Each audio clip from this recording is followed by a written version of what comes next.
So, how do celebrity chefs make their dough multiply? Well, like rappers and actors, they too are turning to endorsement deals. Here to tell us more is Arise Entertainment 360's U.S. business editor, Andrew Schmertz. Schmertz. Well, and Shannon, first they learn to cook, and then they clean up in profits. These are chefs who made it big time, not in a real kitchen, but on the television, and became celebrity chefs. Now, the first one you may have heard about, of course, Julia Child. Yes. And I think we have a little clip from Julia. When you want to cook in the kitchen, you have to get all of your ingredients. We do have a clip of Julia. That's excellent. It's actually Shannon.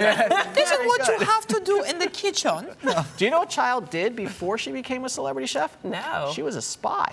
What? She worked for the precursor to the CIA. Yeah, I did not know that. Yeah, there you go. Today, the kitchen landscape is dominated by high-profile TV personalities that are sometimes more known for their antics than their cooking.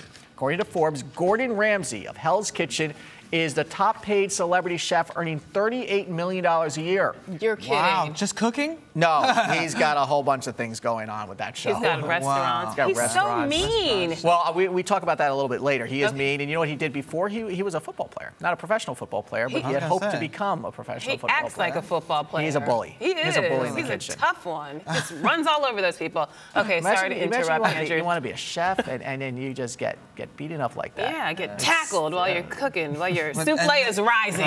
And now he's tackling other people in the kitchen. Yeah. Okay. Rachel Ray and Wolfgang Puck and Paula Deen are right behind Ramsay. So how much do they earn? How do they earn so much? Well, endorsements, and that can sometimes be a little sticky because being a celebrity chef is not controversy-free.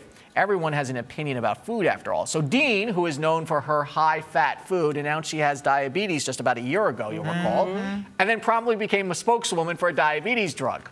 And others have become spokespeople for food you might not exactly associate with gourmet. Rachel Ray, for example, is a spokeswoman for Dunkin' Donuts. Lorena Garcia endorses Taco Bell. Quiero Taco Bell. Mario Batali doesn't just endorse food, he endorses the footwear Crocs. And I wonder if any of those chefs actually eat that stuff, like Dunkin' Donuts and Rachel Ray. Do they really? Rachel Ray says she does. She says she actually, they've interviewed her, she says she likes the coffee. Paula Deen absolutely did, because she has to cut back on all that butter because her there's that whole, she was telling people for Mm-hmm. decades to eat high-fat food, and then this is what happened. There's nothing wrong with lard. Go for it. Have as much as you like. Until you get diabetes, and then you become a spokesperson for a diabetes drug. So it's all worked out well. It all worked out for her. Yes. So I guess one of the questions I have is, what do they do to make it so big on television? Because everybody wants a cooking show, and every chef thinks they could be on TV cooking. And so the key here has been the Food Network. They turned food into 24-hour television in the 1980s. And as an example of how big this business is,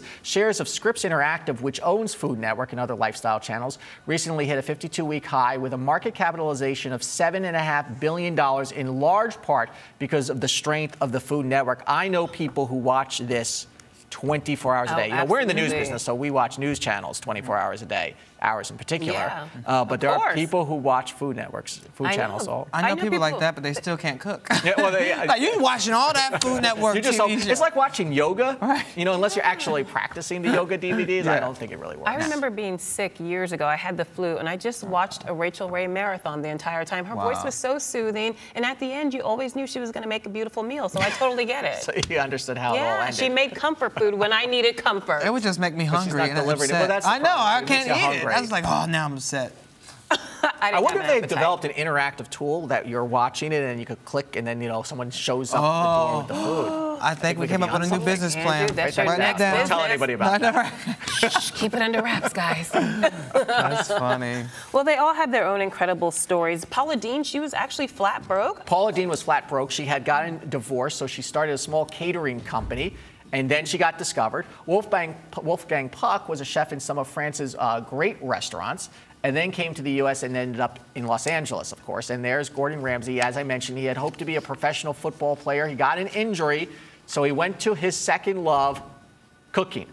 But when you talk about them getting discovered, is there a key to getting discovered? Like, do you have to send your stuff to the Food Network, or you just hope that you're at a conference and meet somebody? I think in some of the cases, like Paula Deen, you know, they ran into somebody who said they knew somebody, and then they put them in front of it. You know, we know television. It's really all about their personality ultimately. Can they really actually cook anything? I imagine they have some skills to do that, so they get a shot at it. Well, who's done the best? Wolfgang Puck actually probably has done the best in the actual food area because he now owns 13 fine dining restaurants, 3 casual dining restaurants, and 8 bar and lounges.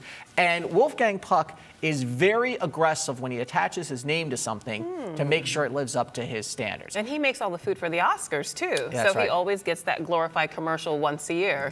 And then and you talk about how to get discovered. Celebrities come to your restaurants, you get this buzz, and then before you know it, someone is showing up and saying, let's do a pilot on cooking.